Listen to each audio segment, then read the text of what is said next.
Good morning. Welcome to Abundant Life Homestead, where Monday through Thursday in the mornings I go live in part of my morning quiet time. And we just chat and discuss things, a very large part of which is taken up with a unplanned, unscripted Bible study. And the reason I do this is because, we can get into the deep studies, we can get into the theology and doctrinal studies, but oftentimes those deep studies kind of leave us seeing a goal way out here where we should be, but not sure, not making the connections to our lives today to get there.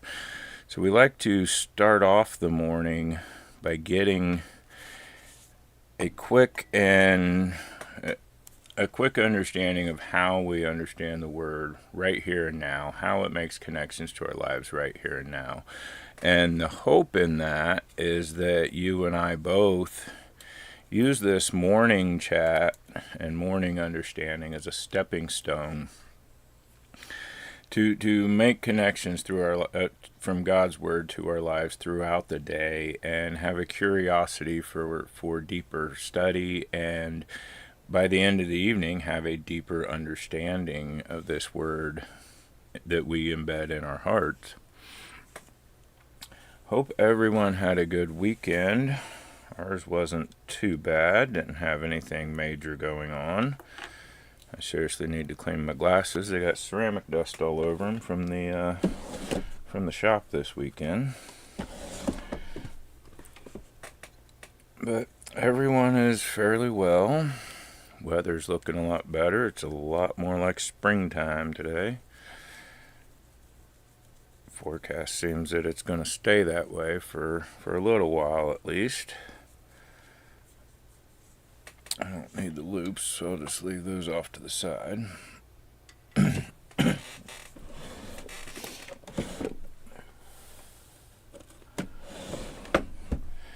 I think we'll start by jumping right into this morning's passage and see where it goes from there. This morning, being Monday, March the 10th, we always read a gospel passage on Mondays. And this is part of our Connections Bible study that we follow with our church. And I don't see the first page of it, so I'd show you. Our Connections Bible study that our church uses follows the Revised Common Lectionary, which is used by many churches, denominations, preachers, and just those looking to study God's Word. And it's a three-year journey through the Bible. But the passages that we study in this week, in any given week, the passages that we study are also being studied by millions of Christians around the world. Good morning, Melinda. So, we do a gospel passage on Monday morning, and today's gospel passage is Luke chapter 13, verses 31 through 35. Luke 13, 31. Sip of coffee here. Overfilled my coffee cup a little bit this morning. Hopefully I can get through this without spilling any on my lap. Alright, Luke 13, 31 through 35. And this is in the Amplified Bible. At that very hour, some Pharisees came up and said to him, "Leave and go away from here, because Herod Antipas wants to kill you." And he said to them, "Go and tell that fox, that sly, cowardly man, listen carefully. I cast out demons and perform healings today and tomorrow, and on the third day I reach my goal. Nevertheless, I must travel on today and tomorrow and the day after that, for it cannot be that a prophet would die outside of Jerusalem. O Jerusalem, Jerusalem, who kills the prophets and stones to death those messengers who are sent to her by God. How often I have wanted to gather your children together around me, just as a hen gathers her young under her wings, but you were not willing. Listen carefully. Your house is left to you desolate, abandoned by God and destitute of his protection. And I say to you, you will not see me until the time comes when you say, blessed, to be celebrated and praised is he who comes in the name of the Lord. Okay, so it's an awful short passage today. We'll see what we can find in it. And Melinda, as always, if you want me to pull up a different translation to read something from, be sure to jump in. So right off the bat, we see that some of the Pharisees came to him and warned him of what Herod was planning.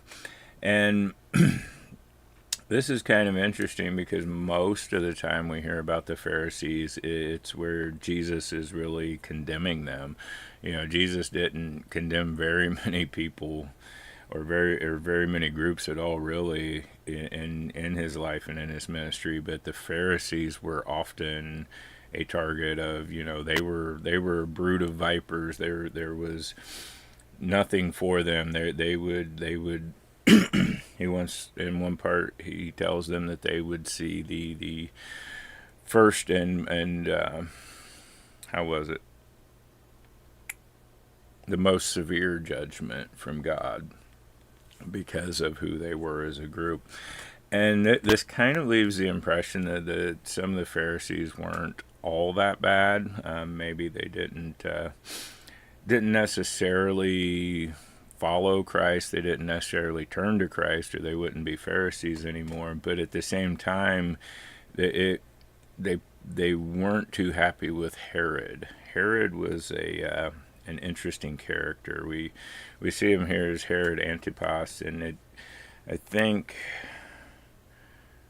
okay, it doesn't actually mention him as king here. Often we see him mentioned as king, and this Herod was the son of Herod the Great. He wasn't even actually a king. He was a tetrarch. He was ruler over a small area. Not even all of Judea at this time, not like his father was. And he's one that was always very concerned with his rule, very much like the rulers we see, the kings and queens and royalty we see in Hollywood movies and shows. Any power that wasn't his was a threat to his power. And we see that when he early in the New Testament, when he hears that there's a Messiah going to be born, and he sends out people to find this Messiah and kill him. And that's why the wise men took the long way around it to get to Jesus. And we see him, he's also the one who played a major role in the execution of John the Baptist when he married his sister-in-law Herodias. And he was also the one who ultimately in charge. You know, we hear about Pontius Pilate, who was the governor, but Herod Antipas would have been like the not quite the emperor, but between governor and emperor of that area. And the Jews, you'll see him still called King Herod in several places, because we know they couldn't. For some reason, we see clear back through the Old Testament, the Jews just really couldn't let go of the idea of having a king. So when he's mentioned as King Herod, he's not really a king. But and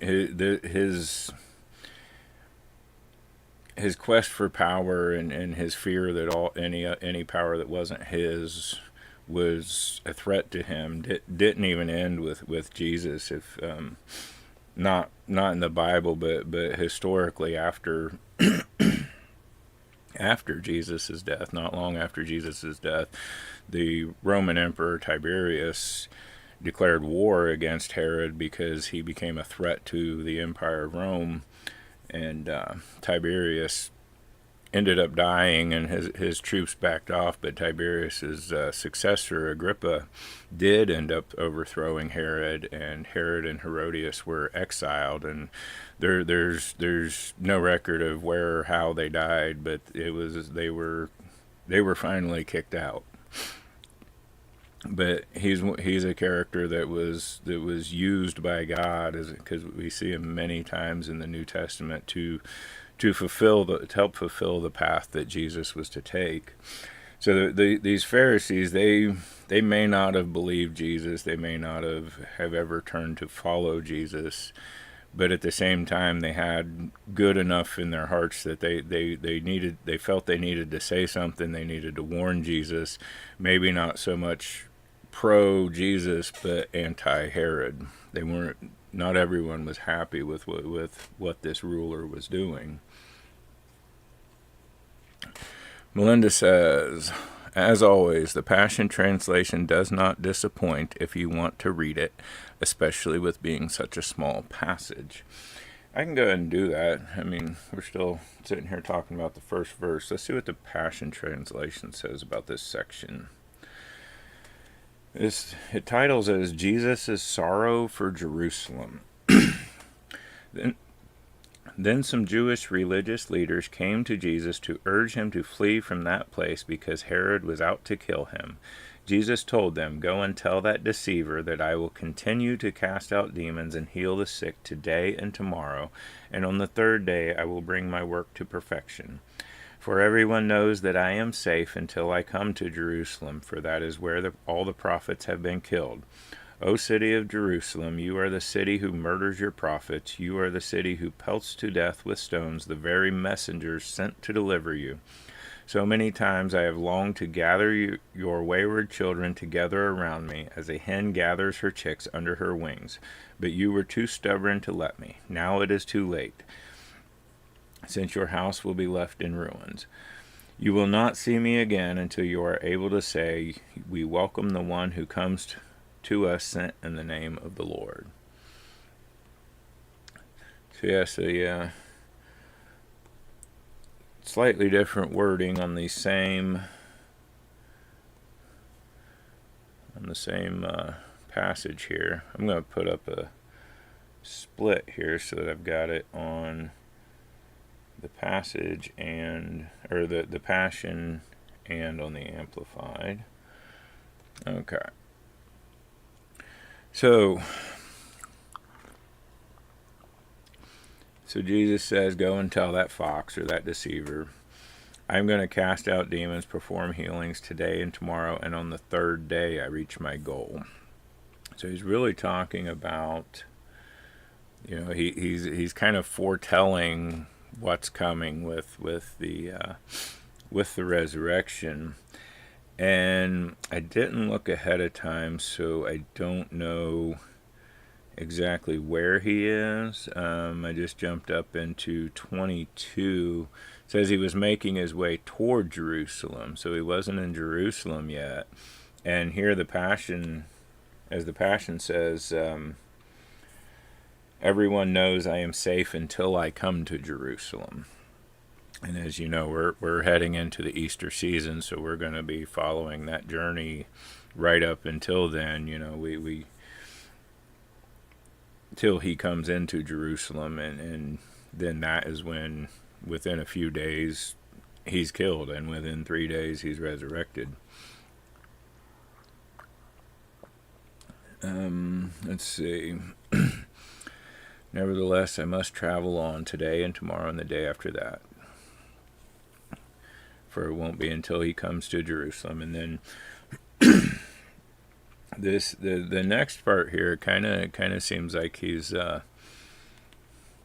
speaking with irony, or being a little sarcastic about it. "For it cannot be a prophet would die outside of Jerusalem." We know that there were prophets who didn't get killed in Jerusalem, who didn't die in Jerusalem. I think this is more speaking to the foretelling and the prophecy that the Jews as a whole, Israel as a whole, would turn against the Messiah, that he would be killed in Jerusalem.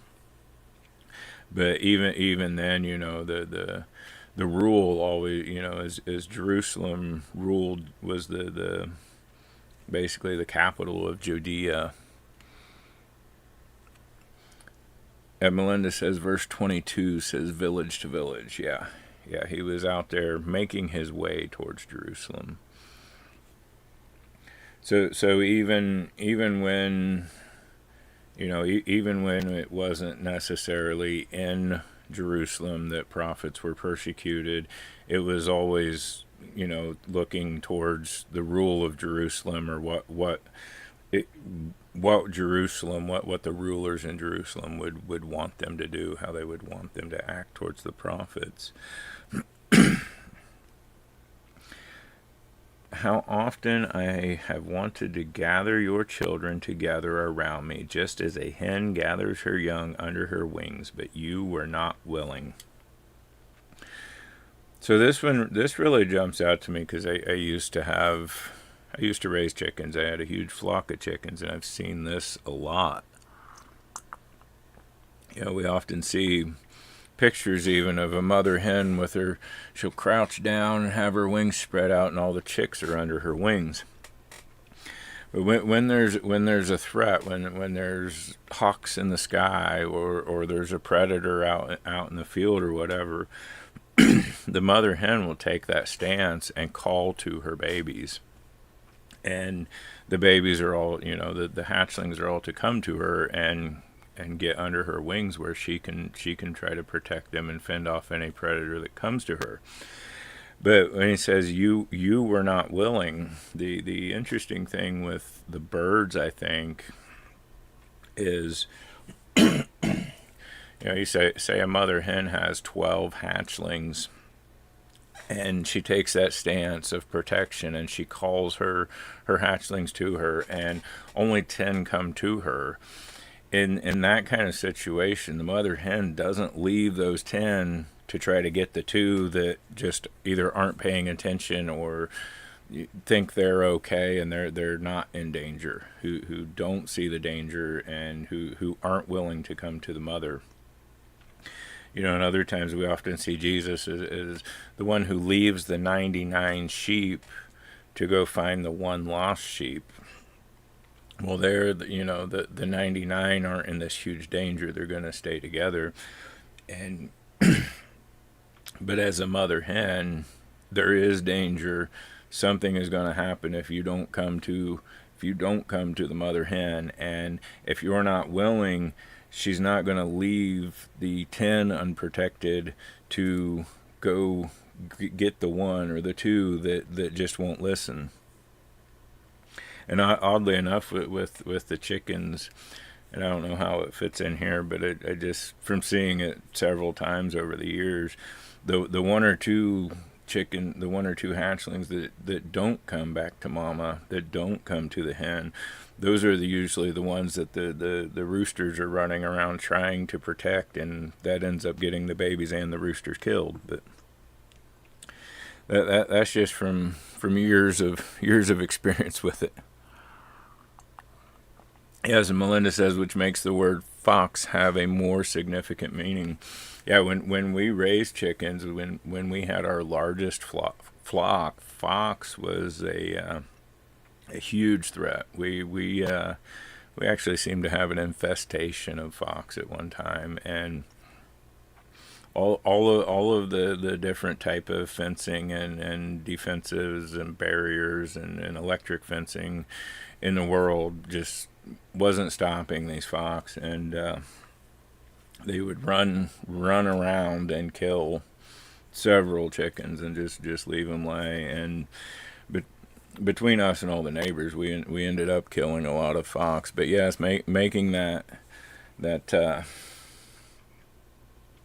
analogy of the children of Israel as the hatchlings, as Jesus as the mother hen protecting them, and as the fox being the predator, the threat, that fox is going to run around and kill those very first first, if he doesn't make it any further, the fox is going to run around and snatch up those hatchlings that didn't come when they were called.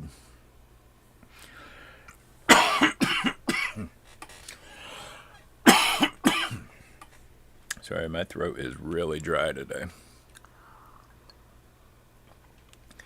Let's see. Listen carefully. Your house is left to you desolate, abandoned by God and destitute of his protection. So basically, like the hatchlings that didn't come, they're left out in the open. And I say to you, you will not see me until the time comes when you say, Blessed to be celebrated with praise is he who comes in the name of the Lord. This kind of alludes to Jesus' second coming, that when every knee shall bow, every tongue confess, the Jews will turn to him at that time, or hopefully many turn to him before that time. And that's, Passion Translation is pretty much the same. Now it is too late. You didn't come when you were called, so now it's too late. Your house will be left in ruins, and you will not see me again until you are able to say, We welcome the one who comes to us sent in the name of the Lord. Until you confess with your mouth and believe with your heart, as we talked about last week. So, quite a bit of time left this morning. See if Melinda has anything else to say. I'll give you the opportunity, honey, and I'll pull up the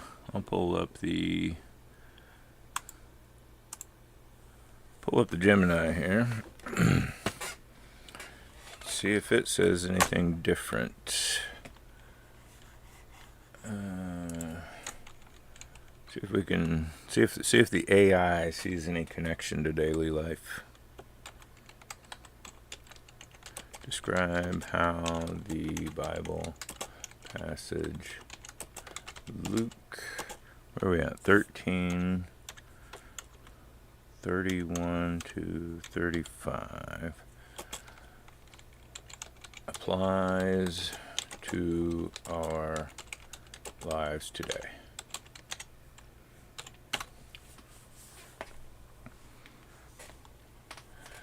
Okay. The Bible passage, Luke 13:31 to 35, holds several relevant applications to our lives today. Here's a breakdown of key themes and their modern-day implications. Steadfastness in the face of opposition. Jesus is resolved. Jesus, despite warnings of danger from Herod, remained focused on his divine mission. This demonstrates unwavering commitment to one's purpose, even when facing threats. Yeah, there we kind of see a contrast to last week. Last week we talked all about Christ's temptation by the devil and how Jesus held fast to his mission, his purpose, and fought off the temptations. Now we're seeing that he's under threat, something very different than a temptation, something that still would make you want to run from what you're doing, and Jesus still holds fast. Melinda says this is a good example of foreshadowing. Jesus is explaining what is going to happen to him, but they did not understand. Yes, they did not at all. In our lives, this translates to maintaining integrity and pursuing our values, even when confronted with adversity, peer pressure, or social challenges. Absolutely. Modern application. We encounter opposition in various forms: workplace conflicts, social injustices, or personal struggles. This passage encourages us to remain steadfast in our convictions and to not be deterred from doing what is right. Very much all comes down to integrity, having integrity, doing what is right, even when you're tempted or even when you're threatened.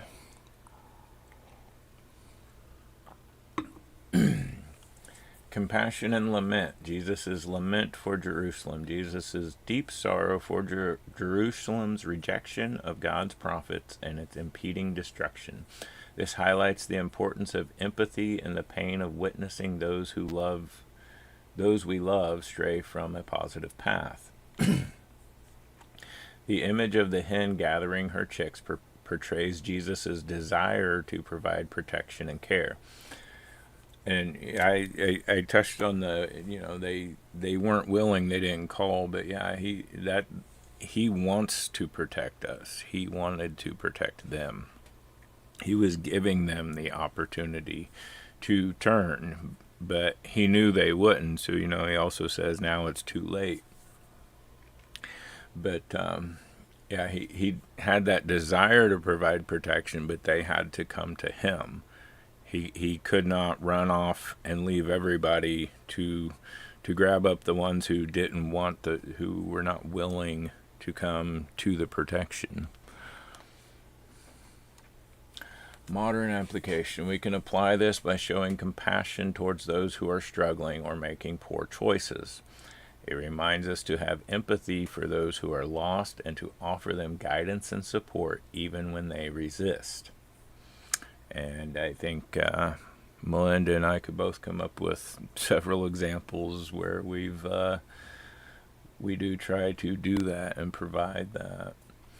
Also recognize when we ourselves are resisting help or guidance. That's probably one of the hardest things to do. We recognize it in others. We try to help others. We have empathy for them. We provide counseling for them and guidance for them. But it's quite often we don't see it in ourselves that we need help and guidance. Prophetic warnings and rejection. The rejection of prophets, the passage speaks to the historical pattern of rejecting those who bring truth and warnings. This pattern continues today and always will till the day of Christ. Modern application. We must be open to hearing difficult truths and not dismiss those who challenge our perspectives. This includes being receptive to constructive criticism and recognizing the potential for our own blind spots. It also can be seen in how society as a whole treats those who are trying to bring a message of change.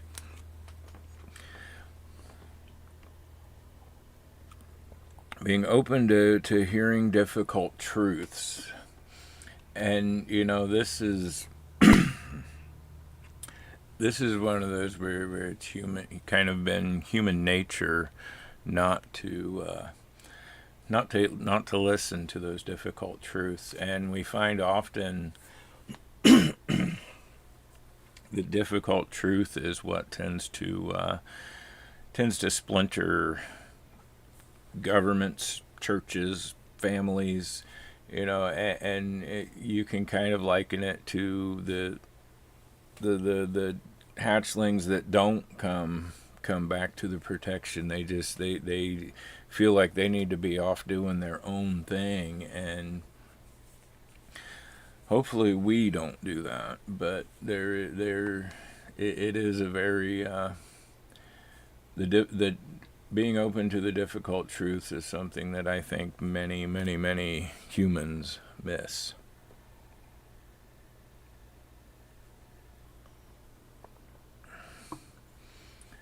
And potential for our own blind spots. That's probably the very big one. When someone else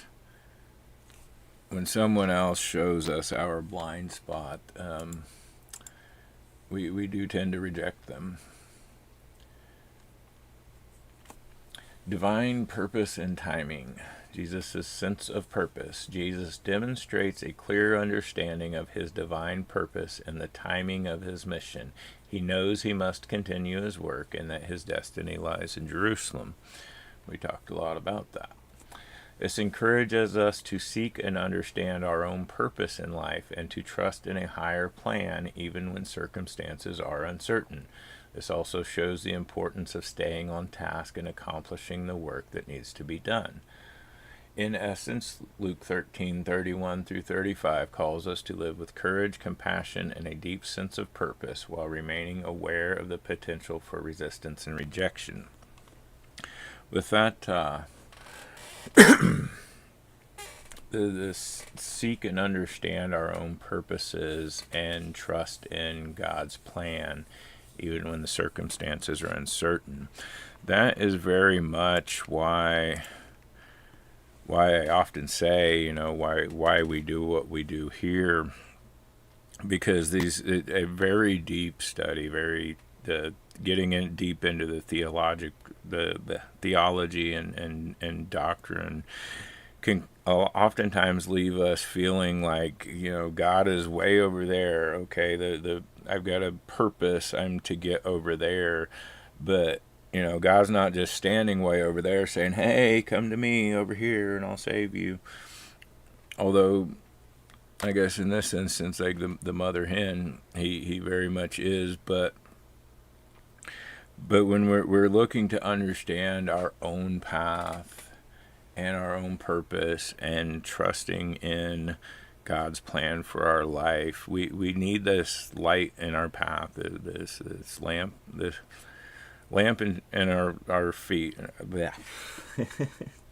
The lamp into our feet, the light into our path. We get into this word and see how we understand it right now, how it's affecting us right now, and that as a stepping stone, as a building block, gets us to where we can walk with Him and trust Him to get into that higher plan, to be following the path He wants us to take.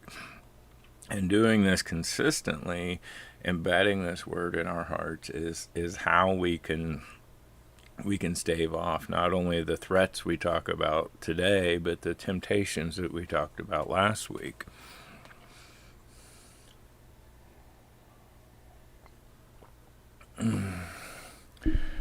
Alright, I don't want to move that too much, do I? The microphone's very picky. If I put it in the wrong spot, it starts getting a whole lot of buzzing and feedback. But I was looking to see if Melinda put anything else in the chat. Not yet this morning.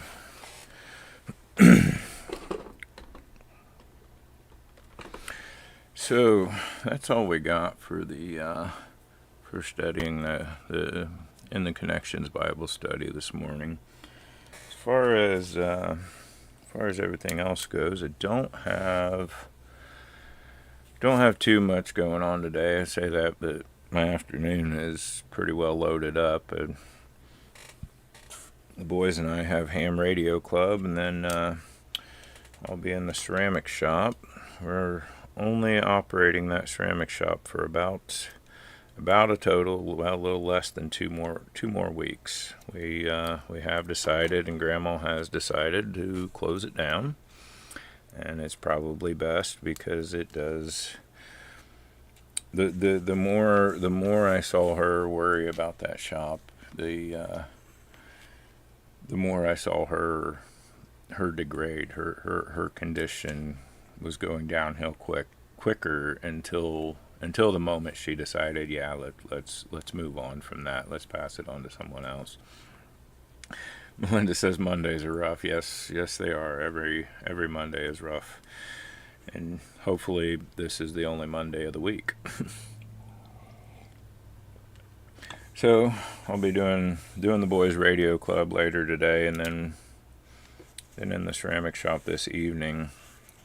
As far as the channel goes, upcoming things, I've talked a little bit the last couple weeks. I was kind of playing with the algorithm to see what it does with the different types of videos and how we upload, and I kind of come to a probably early conclusion though, but it seems to keep the regular or the long format videos, the shorts, and the lives all in their own category. So like it's okay to do a live every day. The algorithm doesn't seem to penalize anything there. It's okay to do multiple shorts a day. That's fine. But when you do multiple long formats, either all at once or spread out through the week, it kind of starts to hurt your overall numbers. For some reason, the algorithm doesn't like that in the regular type videos. So I'm going to keep doing the shorts. This week I'm going to do the shorts each day, but I think at the end of the week I'm going to try to have all of next week's ready before the weekend, have all of the shorts uploaded before the weekend, continue during the lives during the day. And you know what, I just thought of something. I think the regular format, the longs, where I've been reading for the 2 or 3 minutes, and it's not set up for a phone screen, but it's more the widescreen, so you can watch it on it, better suited for monitors and stuff. I may start putting those on the other channel. I may do that. Anyway, just had a thought, but otherwise, homestead type videos, we will have one coming up this weekend. Hopefully, God willing, I get time to get stuff done, and it's either going to be about that pesky carburetor that I'm having a lot of trouble with, or it's going to be about hydraulic pistons. I got a hydraulic piston to change, and some work I got to do that I can't do until I get that piston changed. So this coming weekend will be one of those two videos, or maybe both if I get a lot done. So I did put a little feeler out there in a post, in a poll, and see what people wanted to see more of. And right now, tractors, maintenance on the tractors working seems to be what the more people want to see for the homestead type videos. So that's where our focus has been for a while. I'll still do other things and follow whatever I'm doing, but we'll try to get some more of those up. Something will come this weekend though, one or the other, either or both, the carburetor, the hydraulic pistons, or both. It's 8:57 now. I haven't quite hit that 9 o'clock yet. If Melinda has anything to add before we close out, or if anyone else has anything to add, feel free. I forgot to remind Mom that I was doing this morning. So Mom, if you're watching this on the replay, thank you. And I have been starting at 8:20 every morning. I think this morning was probably a little rough for anybody for timing of anything, because we did just go into daylight savings time, and the one day Sunday isn't quite enough to get your body used to that hour change. I know I had a rough night sleeping last night, so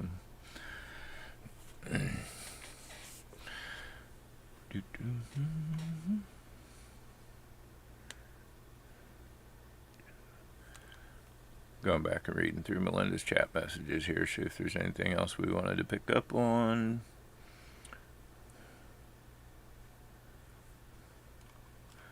Nope, I think we're good. We're just about to the 9 o'clock click on the clock, which actually it will be the 9 o'clock. I never turned that clock back when time fell back in the fall, so it says 9 o'clock, but the clock on my right, nope, I left it too. So the clock on my right just about says 9 o'clock as well. They've been an hour behind up till now. Melinda Porter says Melinda is super busy. That is the life of an office manager on a Monday. Well, Melinda, we do greatly appreciate you jumping in here. You know that. And as always, I really enjoyed when Melinda and I would do the Bible study together on video. It's just that took up so much time every day, because we did study ahead of time for that. We did film, then we'd have to edit, then we'd have to upload, and we'd have to dedicate 6 or 7 hours a day to put our Bible study online. Now we've got this better connection. It's a little easier to just sit down and go live, but in order for Melinda to be here for the live, we'd have to get up at like 5 o'clock in the morning and sit here to do this. So I do the live, Melinda chimes in from work when she's got time, and we do greatly appreciate that. But there was the 9 o'clock click, so I am going to go see if Grandma is awake, and if she is, I'm going to start making her breakfast, and if she's not, well, I'll pedal around a little bit till she does wake up. But we've got 3 more days this week. We do Monday through Thursday. So until next time, keep on nourishing your dreams, cultivating your passions, embracing the beauty of God's creation. I hope you have a wonderful and blessed day, and we will see you tomorrow morning.